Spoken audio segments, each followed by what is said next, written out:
Have you ever found yourself doing everything just right? You follow every method you can read about, you watch every single YouTube video, but you still find that your carbon steel is flaking? Well, you're not alone. A few weeks ago, a woman named Carole reached out to me. She's a customer. She'd actually bought a piece of cookware off of me, a used piece of cookware that I had in my YouTube collection that had once been in our commercial kitchens. And she bought this from me. And she was struggling.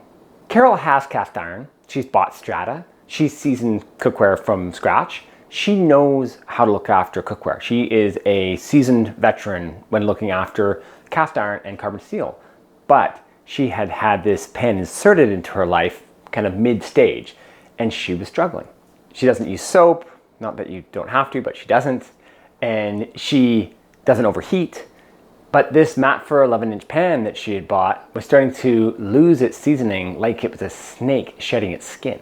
When she bought this pan, the seasoning was kind of a jet black, and it had gone through the commercial kitchens. I'd used it in the YouTube channel, probably a little too aggressively for different things, and on a quick kind of inspection, quick look, it looked totally fine. But what was happening quite quickly once Carole got this and started using this correctly was that the seasoning was obviously coming off the pan. What was going on?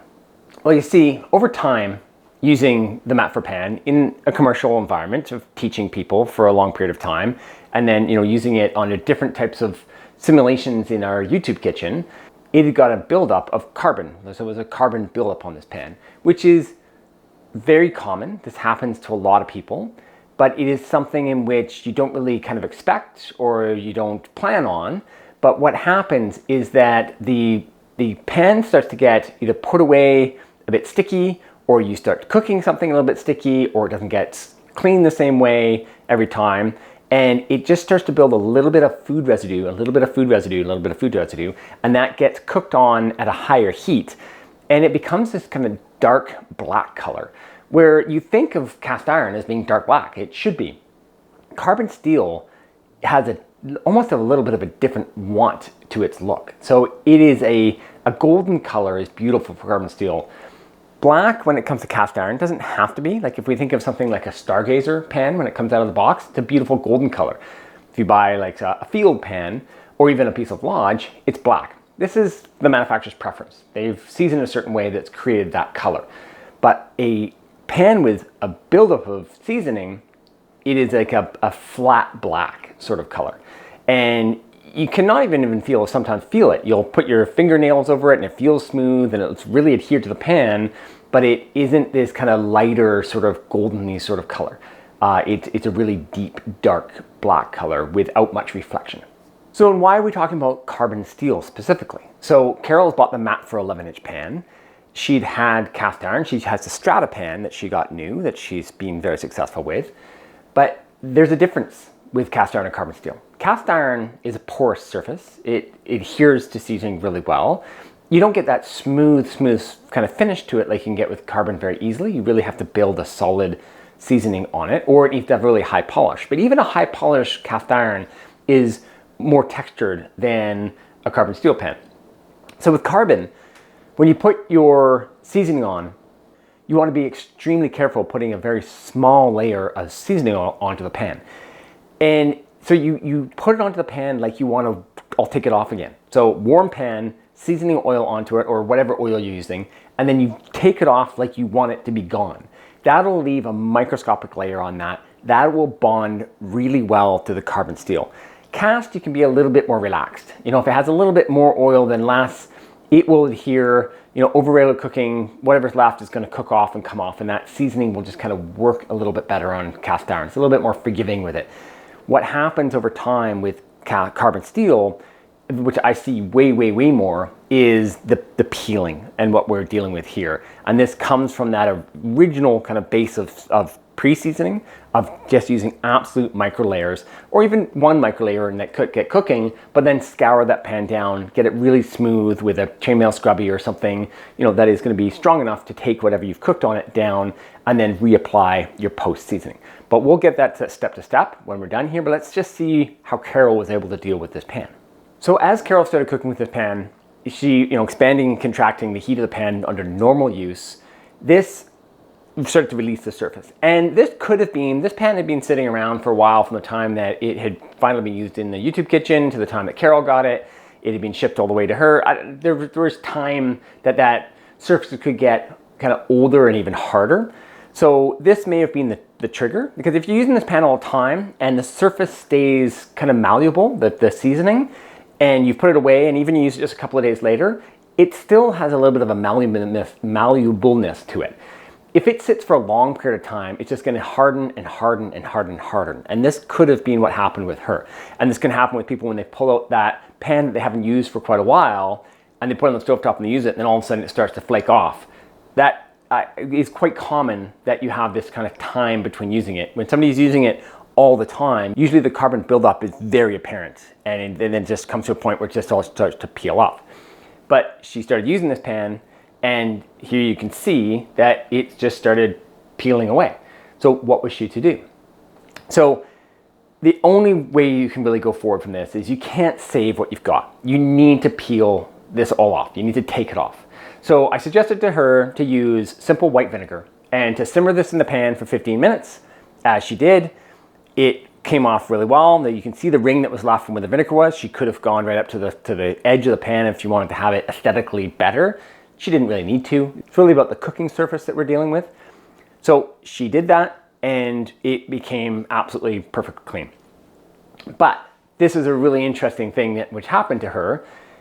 And this is where a lot of people run into this problem. So as we spoke about before, the buildup of the seasoning is critical. So Carole pre-seasoned her pan. She got the pan stripped clean with the vinegar, which is awesome.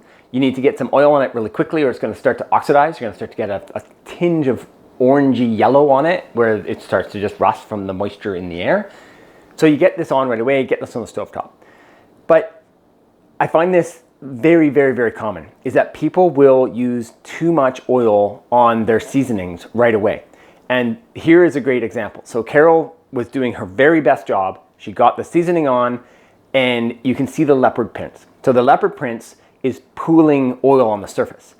And that is a telltale sign of using too much oil. So what she could have done was got the pan on the heat, even with that little bit too much oil, would be fine because it would be liquid, and then wipe. Just keep wiping it off and let that pan come to heat on the stovetop.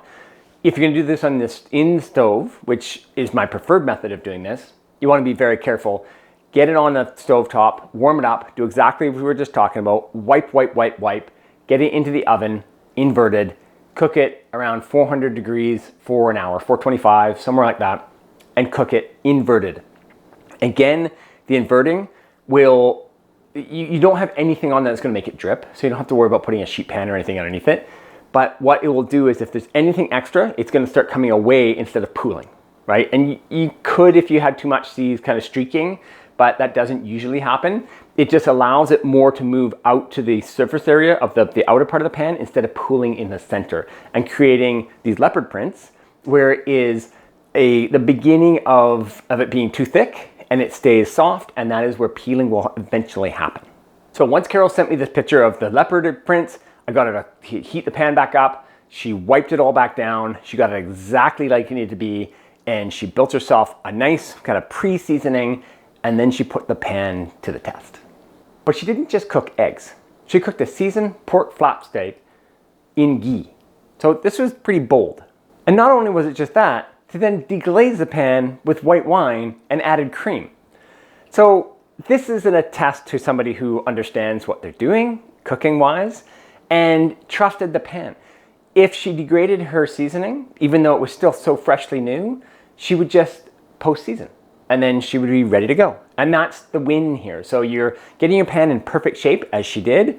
You're stressing it by cooking kind of almost anything. You're going to stress that season. You could cook hash browns, at a higher heat, and it's going to be really hard on the surface cooking things on. You got to scour it down. That's going to be really hard on the seasoning. But you just scour it to it's smooth again, post-season, and keep building and cooking and building and cooking and building. And as long as you keep the carbon from building up on that pan, you can kind of almost do anything. It's beautiful. White wine, tomato sauce, high heat cooking if you need to. You just need to make sure that you're really protecting the pan surface from the carbon. So what Carole had done, which was absolutely perfect, so she'd finished cooking, got the pan on the surface, She had put her seasoning paste on at about 275 degrees, and she had just let it sit and cook onto the pan, which is absolutely beautiful, for about 20 minutes. And this was absolutely ideal. That nice, long, slow, low cook, just to harden that surface on there, beautiful. Put it away, ready to go for the next time. So we learned some fantastic things here. Well, I learned one thing. I should look at my pans better before I sell them to somebody, because I'm sorry, Carole, I should have done a better job on looking after that pan to send to you. But for two, you know, for learning, Carole now can go to a Sally Ann store or to, you know, somebody who's passing a pan down and take a look at that pan and be like, hey, that pan's not in great shape. I know what to do first, right? Before she gets into a position where she's like, oh, everything's coming apart. What do I do? So she now has more knowledge, that she is even more steeped into this space of looking after carbon steel and cast iron, and she's a happier home cook and more knowledgeable going forward, which is really exciting.